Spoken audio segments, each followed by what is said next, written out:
folks, rinimt here, and welcome back to Tiny Bunny. Thank you, Serenity Forge, for the code. We have made it to episode 2, and well, we've got to start school today, which sucks. But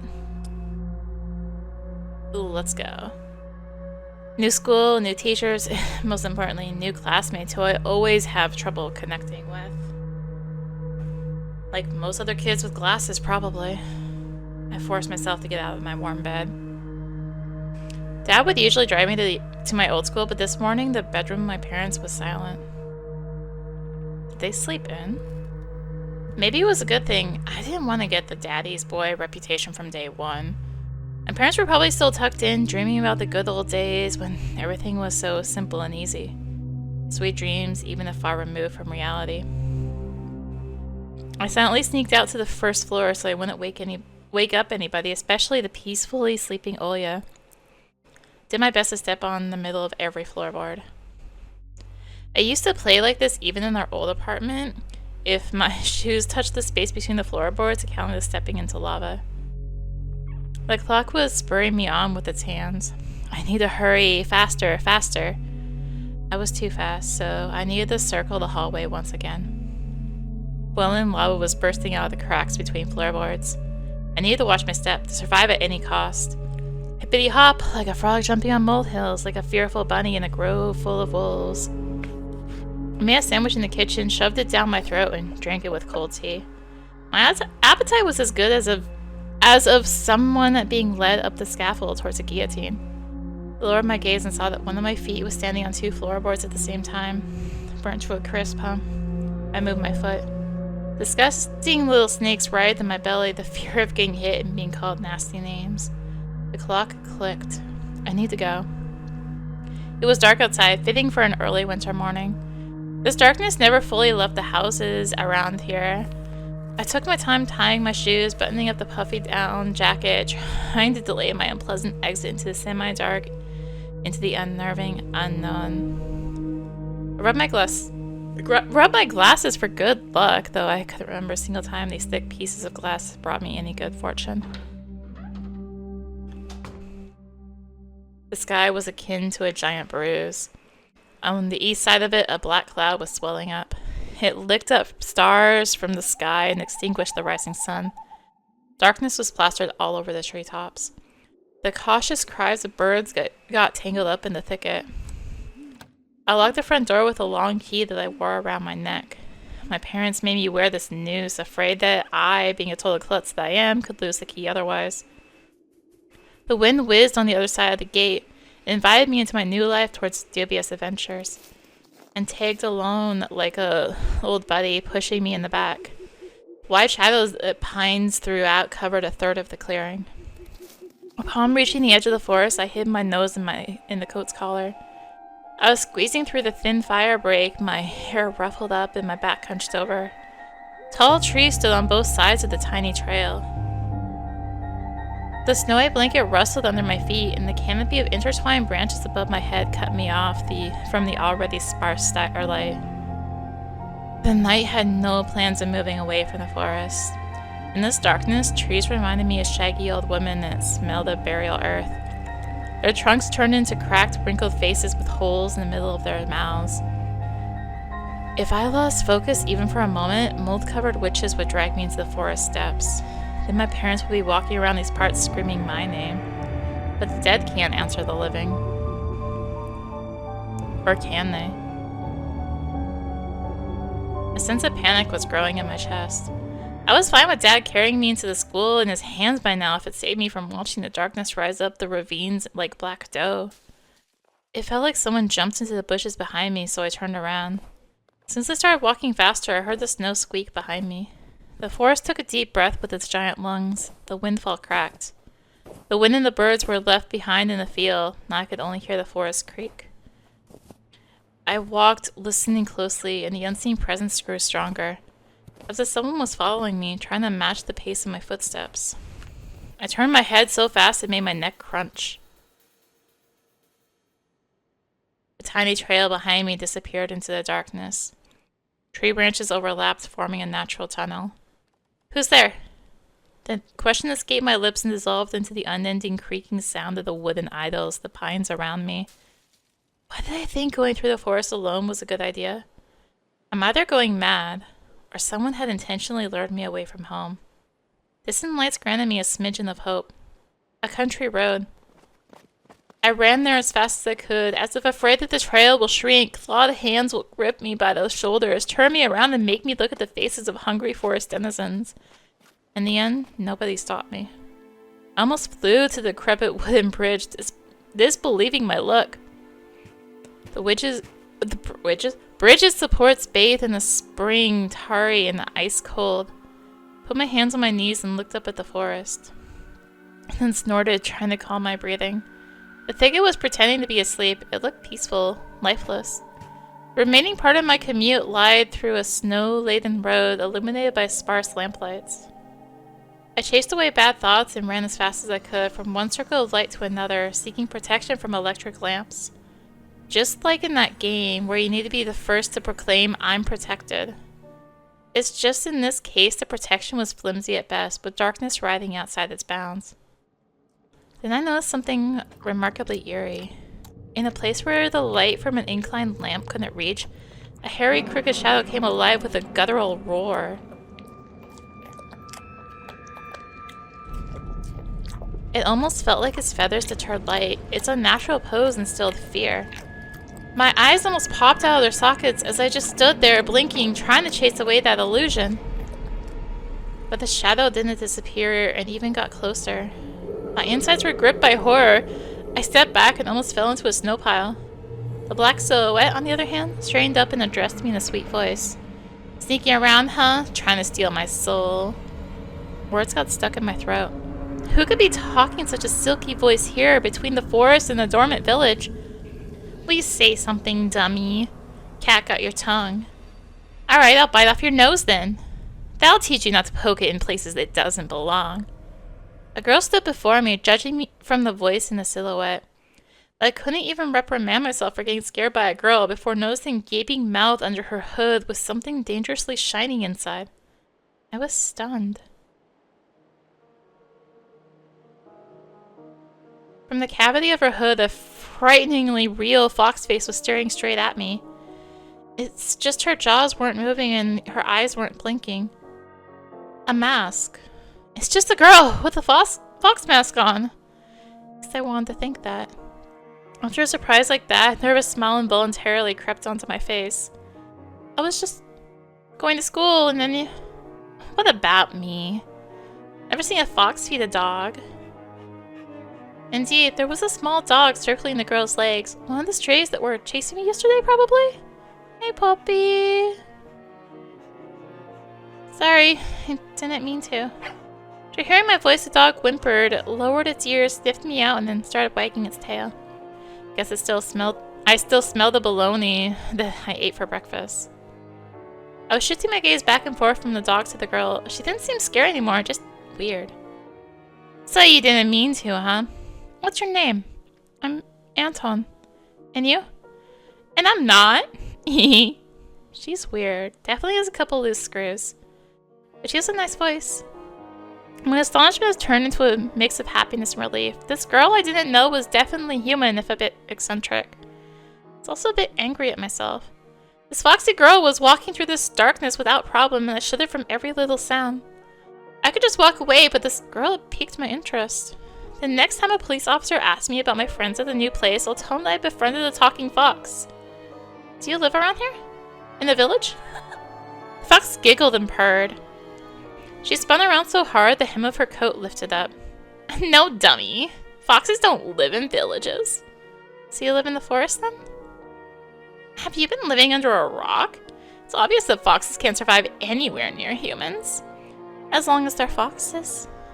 Her jokes were also weird. Just like her carnival mask. Paper mache with fur glued onto it. Hi, puppy! A dog reminded us of its existence with a loud bark. I unfastened my backpack. Dad would sometimes throw food in there without my knowledge, cookies, apples, or even my favorite crab sticks. He called it a gift from the bunny. The stray strolled toward me with mincing footsteps, with a pleading look in its eyes. Fox had definitely treated this something, but it was probably still hungry. Why are you dressed like this so early in the morning? Going to a costume party? The girl shrugged, throwing silvery snowflakes off her nose, their human form along with them, turning into a genuine beast. Real fox, agile, cunning, dangerous. Ah. A moment of hesitation, you'll be ripped to shreds. She'll tear you up and gulp you down without breaking a sweat. Can't help but just stand there as a stump. Until I heard her calm, melodic laughter hidden underneath the beastly mask. I wish you could have seen your own mask, sweetie. Did she say sweetie? Got embarrassed.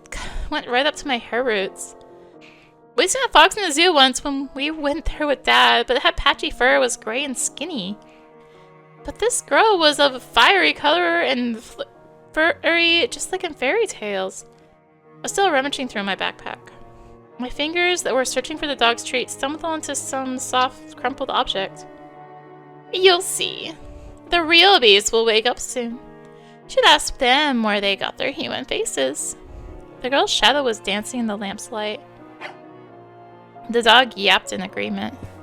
I freaked out and dropped my finding in the snow without getting a proper chance to examine it. Cold wind instantly covered the hole it created with snow. The dog rushed to dig it, wanting to get its treat. And the fox just snorted. Now I was so embarrassed I wanted to sink through the snow. It was still dark outside of the electric circle. On the contrary, the darkness seemed even more thick. All neighboring houses were sleeping deeply in its inkiness. Did my best to continue the conversation with a weird girl I didn't know. So are you going to school? Oh my, you are a real dummy. Don't you get it? Well, I was trying to be friendly, but she can't stop mocking me. Calling me a dummy and all? I should have just moved along without paying any attention to this weirdo and her stupid dog. Why are you so mean? Don't answer if you don't want to. It's not like I care. Still, something froze me in place, tugged me toward the dark figure. A mysterious appearance, her voice that was velvety and just languid enough. I was intrigued and excited. I watched her as people watch fires burn. Oh, stop pouting. Look here. Azulka took a liking to you. The dog was digging through snow with sharp movements, snoring loudly. The fox turned around and looked at the windows of a nearby house as its timbered front through the white mist. Tip of her fake nose was shining under the lamplight. And maybe someone else too. I went red again, like a boiled crayfish this time. Is she talking about herself or someone else? Hoped that the semi-dark would be able to hide my embarrassment from the girl. Cleared my throat before asking, and who's that person? I waited, counting my heartbeat. The fox didn't reply. Her sly stare was scanning the frosty patterns of someone's windows. She was reading them like a glass book. I wonder what she can see in those winter paintings. The stray stopped rummaging through the snow. It ran to me, holding my object in her jaws. A mitten. Could it be the one I found in the forest? What's it doing here? When I looked closer, I realized it was just my mitten. Maybe Mom stuffed it in there while I was asleep? A certain missing boy immediately came to mind. Hey, do you know anything about Vova? Imagine the scene, silhouettes dancing in the clearing. The night on the dance when Volva had disappeared. A boy who, when found, could provide a big reward and maybe save my family. I remembered my birthday when our parents promised to take me and Olya to Disneyland in Paris. Instead of a long-anticipated gift, they gave me a simple brick game console, visibly embarrassed. I was crying my eyes out back then, demanding to take me to the promised amusement park. That was the first time when Mom and Dad had a big fight. My greediness shattered their relationship. If only I could fix everything, gather everybody I love, and take them to Disneyland! On the night Vova had disappeared, I think I saw someone looking like you dancing under my window? It couldn't be true, but I felt like her mask became even more sly. The fox was sniffing me out. Oh, that got you worried? For yourself or someone else? Oh yeah, as soon as I thought about my sister, my chest tightened and cold sweat streamed down my spine. Well then, listen closely, a boy named Anton. This is a big and scary forest. The fox girl stepped forward menacingly. And I'm not its only tenant. The other beasts already know about you. Beware, we'll come again tonight. I shouldn't have talked to this evil in child form, I thought, panicking. When you and your parents will be fast asleep, we'll sneak really close and dance. Macarena. Huh? A Macarena. Look at you, your mouth is agape, Antosha. He saw me near his window at night. Yeah, right. Are you by chance a dimwit? Nobody would let me go outside that late. Children go missing here, you know. Touched the plastic frame of my glasses, puzzled by her silly joke. She got me scared to death. Hey, why don't you stop fondling your glasses? I was also nearsighted once. Listen to me, maybe you'll become smarter. Remember, what do they call foxes? Cunning? My words seemed to hurt her. Hey, what are you? Sorry. Her laughter was akin to the jingle of a pair of silver bells. Just pulling your leg. Of course we're cunning. If you're agile and brave enough to befriend a cunning fox, I'll help you look for Vova. There's a reason why you're doing it, right? I shrugged in reply. Her insight was alarming. I know why children have been swarming our forest recently. Sometimes you can find a lot of interesting stuff there. One day I saw a huge pile of candy once and I swam in it until my jaws cramped. A pile of candy? I couldn't deduce whether she believed in what she was saying from the tone of her voice. I showed her another smile, a fake one this time. Ooh, so wary. Well, what will you say to this then? Whoa. She held her hand in a furry mitten. There was an assortment of sweets in her palm. In the city where I used to live, sweets like these were sold at markets or in kiosks. I saw my favorite bubble gum in a vivid wrapper among the tasty treasure. A familiar name was on it. Turbo. A triangular fox face poked her nose toward me. Take some. My pockets are full of these.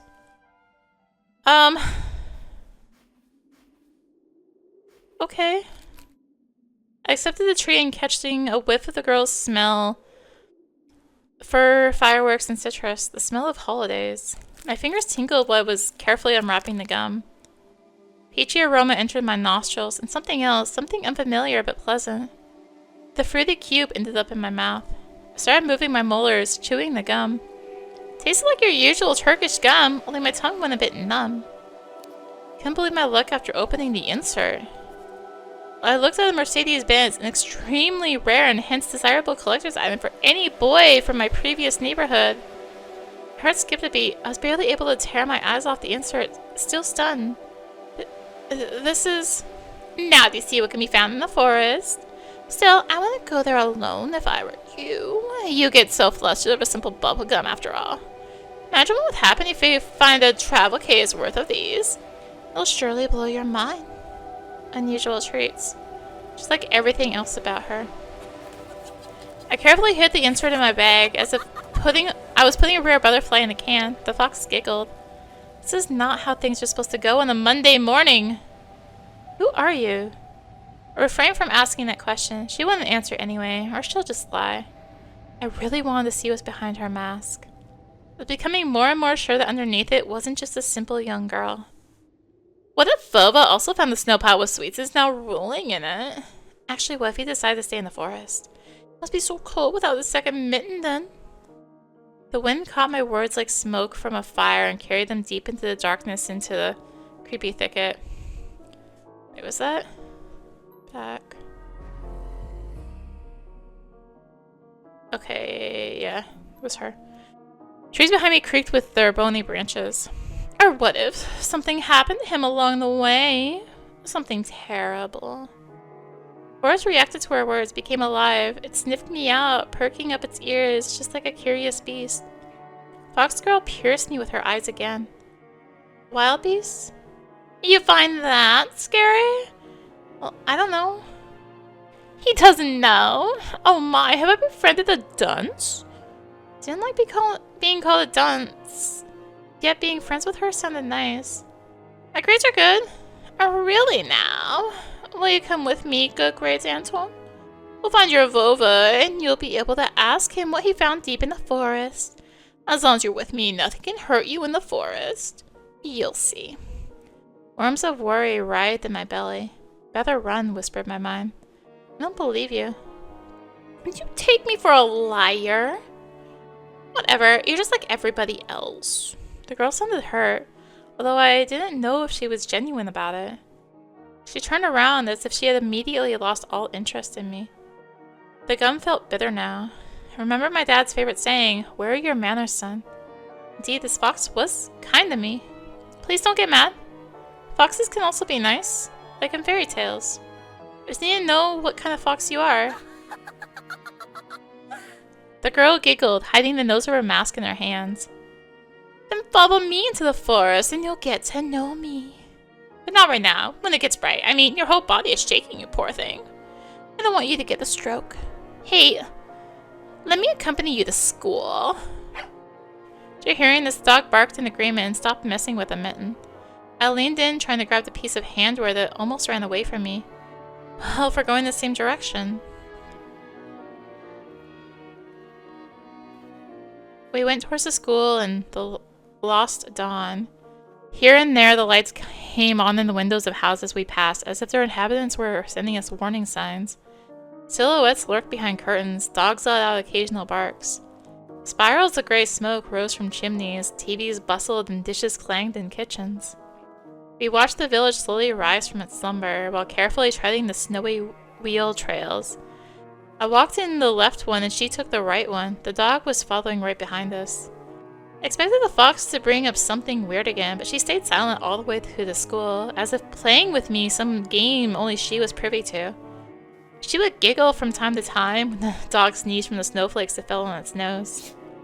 I was the first to break the silence. So, what's your name? Here it comes. Names, names, names. You people always need to put labels on everything. What name would you give a fox like me? I don't know. I've also read about Alyssa the fox. And you know what? I don't mind. I'll be Alyssa. I couldn't understand if she was joking or not. I turned around as if looking for an answer from the dog, from the dark sky devoid of dawn. My silent questions were left unanswered. The school's outline was already in our sight. A giant brick box stuck in the endless night. Lights in the windows didn't bode well for me. The warden trees were guarding the schoolyard. Screams, childish laughter, and someone's whistling tore up the silence. I went here with Mom when we just moved, and the place looked cozy at that time. Empty corridors that smelled of polish, puffy snow outside. The second time I came alone to get the books and kept on imagining my peers rolling down the railings, grade schoolers running to the library, and teachers marching down the corridor with their air of self-importance on them. High schoolers were smoking at the entrance in track pants and wool caps perched on their foreheads.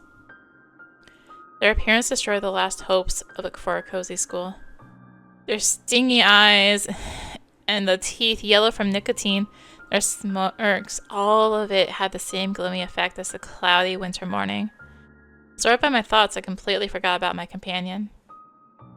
I'll wait for you at the backyard after school, near the hanged man. Near what? She just ignored my question. Don't be late. I hesitated. Feeling hot and cold again, Mom always said that when I would have trouble choosing between two options. Thinking about Mom helped me reply. I'm going straight home after school. Well, Antosha, I'm gonna let you off the hook, but the others will creep up to you with their smiles and sink their teeth into you. Won't be able to shake them off as easily. Remember my words. Fox opened her mouth in a wide yawn. What kind of trick is this? Someone running in the distance called out my name. I instinctively turned around. A huge snowball whizzed past my shoulder and hit the dog. Puppy! It whimpered and ran towards the spring.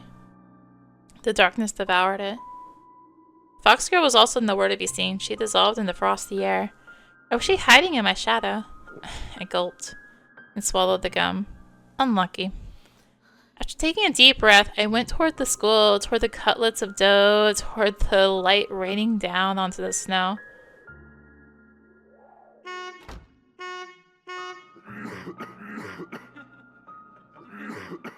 Oh, I can cause little sound effects. Enter.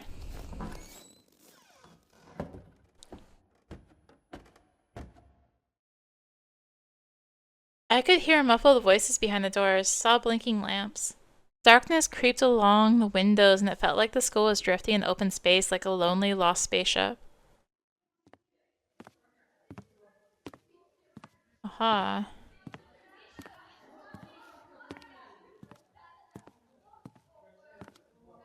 After going up to the second floor, I noticed a crowd around the notice board. Everyone was taking part in a lively discussion. I moved closer and took a look at something everyone was interested in through a wall of backpacks. There was a piece of paper with something printed on it glued to the left of the notice board.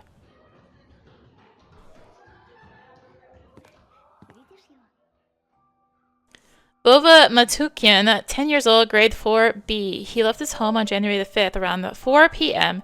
and never returned. Was last seen at the bridge over the Smoridian River. He was wearing an orange coat with a hood, a black wool cap, a scarf, and mittens with green stripes. Might have had a plastic toy gun on him. Features 142 centimeters tall, skinny, brown hair, and green eyes. Please call these numbers if you have any information on Vova's whereabouts. Child missing. Vova Matukian, that was his name. 4th grader. In that grainy print, Vova looked dead, with a black mouth and dark, empty eye sockets.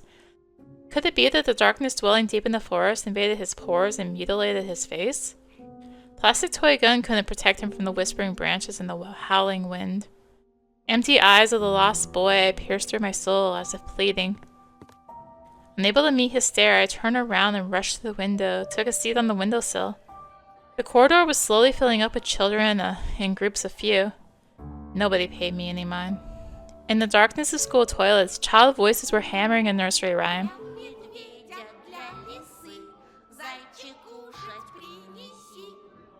For the fox and for the bear, bunny, tasty meals prepare. Turned my head toward them, trying to get a better look at their features, but then my attention was stolen by a loud clicking sound. A female teacher marched down the corridor with her chin raised up high. Her heels were hitting the floor with like miniature hooves. A girl was trailing her every step. She also looked pompous, hopping along the way and whispering some secret in her friend's ear. She was probably a class rep since she was carrying an attendance register book. Ectorina, Ectorina, take this, please. Ekaterina? Ekaterina. There we go. I can read. Teacher opened the classroom door and the crowd of children swarmed in, screaming and pushing. Out of all of them, a tall, red-headed fat boy caught my attention. His face was full of blisters. He looked like the insides of a pomegranate. Bad feeling made the hair on the back of my head rise. I've seen boys like him before, unsettled eyes, cackling laughter. The girl who was a smaller copy of the teacher, warned the boy with a wave of her hand and entered the room through the clearing in the crowd. Some other guy stood in the way of the crowd and the redhead immediately shoved him. Move your legs, moron! The boy flew headfirst, flinging his hands, trying to keep his balance. The fatso burst out laughing, and a couple of kids joined his nasty cackling. Their laughter sounded like someone was snipping with huge garden scissors. The classroom sucked all of the kids in. The corridor stood empty. I wanted to grow roots and stay on the windowsill.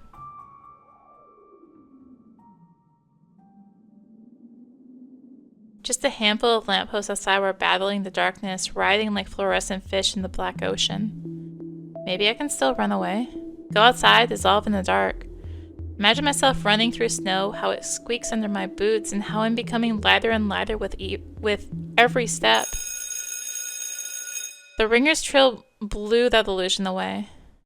I tore myself from the window with great effort, and took a couple of deep breaths, trying to at least calm down my mad pulse, and entered the classroom.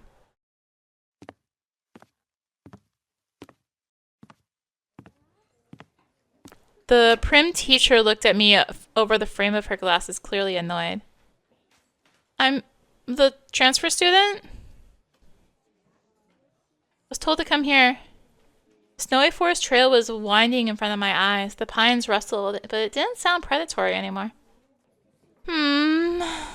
She buried herself in the register and flicked through the pages. Your last name? Petrov. Huh? Oh, what are you mumbling there? Say it clearly. Petrov. You're not on the list. She measured me with a long and heavy stare as if trying to see if I was lying. I wanted to sink through the floor. Hazy faces observed all of that from the left. The classroom breathed and snorted in unison, like a living organism, like a dangerous beast. Are you sure? I don't have you in my register. My knees chose the worst time to start shaking, and I felt dizzy. I clutched my fist so hard my knuckles became white. They told me to come to classroom 204 to ask for Lilia Pavlovna, class 6C. Apparently everyone in the classroom took my words for some sort of joke because they were all laughing. What's wrong with this school? Classroom fell silent. Kids hid their smirks for a better occasion.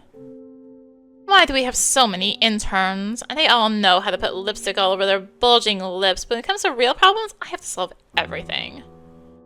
Why would they send you here without any proper paperwork? Ugh, we've had the same thing happen so many times already. Wait here, I'll be back. Try to have a little chat with them.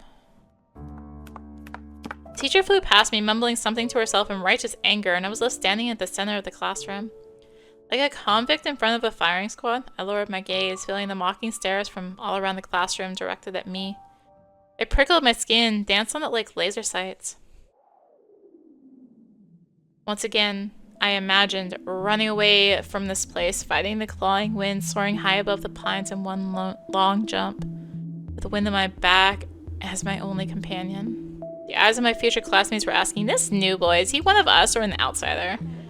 Somebody whispered something and stifled laughter rolled through the classroom. Wipe the board! It is easy to guess who the main prankster here. Hey, Four Eyes! Are you not only blind, but also deaf? I said, wipe the board! My knees weren't the only shaking part of my body anymore. I was trembling from head to toe, and I prayed for the teacher to come back sooner. My prayers were answered by the powers that be. And what should I do with you now? Where will you sit? Oh, well, I can sit with Semyon, I guess. He's alone anyway. No way! The fatso put his backpack on the seat beside him in defiance, scratched his belly, and smirked. Are you back to your old tricks? Should I call your grandma here again? The classroom went silent. And what's she gonna do? I'll be the one to do something if she doesn't. Put away your backpack now. Semyon didn't move a muscle. He started studying the portraits of riders on the wall, looking bored. I needed to do something to resolve this somehow, to save myself. I cleared my throat and continued in a stifled voice that sounded nothing like me. I can sit in the last row. I think there's a free seat. Teacher snorted loudly. She looked at me, then at Semyon, then back at me. Fine, go there now, for now. And you, Baburin, I'll have a talk with you later. Come to me after classes. You'll be on cleaning duty, got it? Semyon forced out a twisted smile. Juicy pimples were growing on the tip of his nose, ripe for the taking. I walked carefully, afraid to stumble and fall, causing another outburst of laughter from everyone. I took my seat at the back, at the last table, where I was met with a pile of old posters. The outcasts took their seat and the class was ready to start. Now this is settled, let's start the class.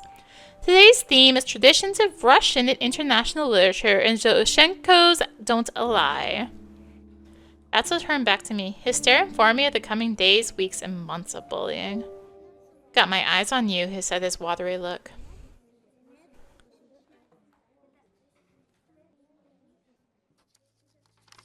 After just a couple of periods, I already noticed a huge spit stain on my notebook.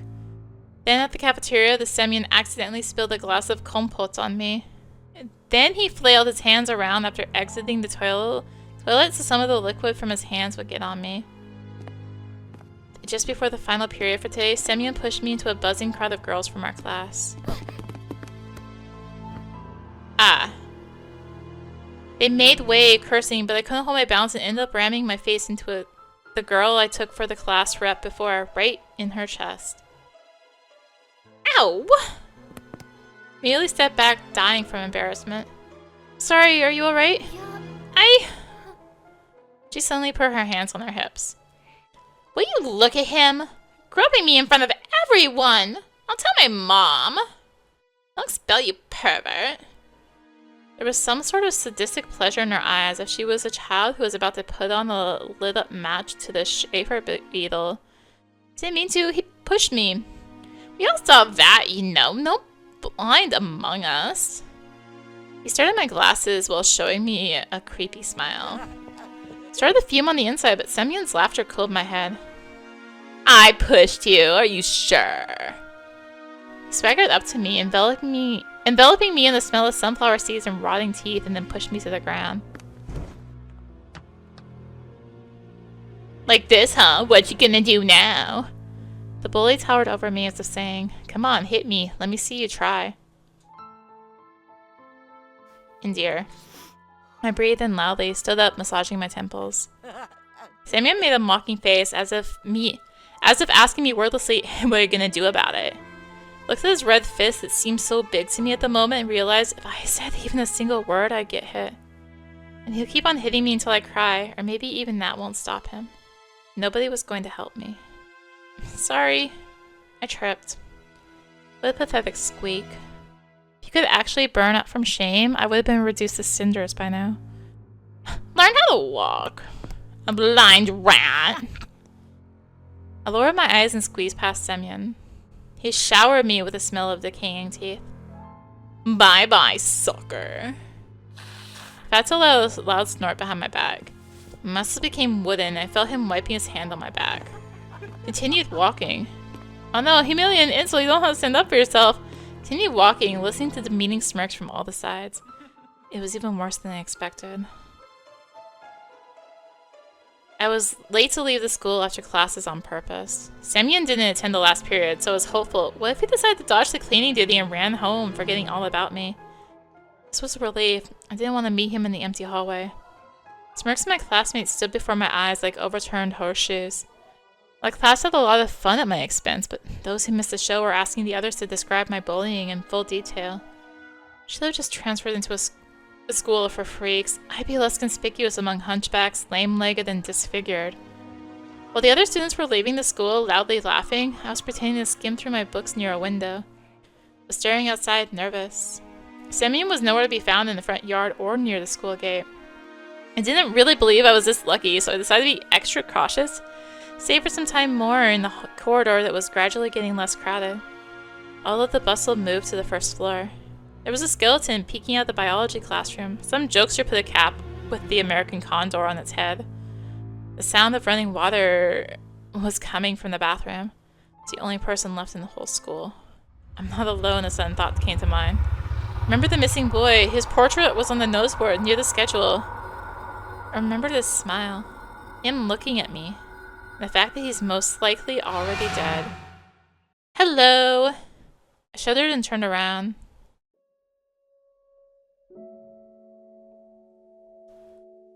At first my eyes stumbled upon the black violin case. Then I noticed the girl from my class was holding it.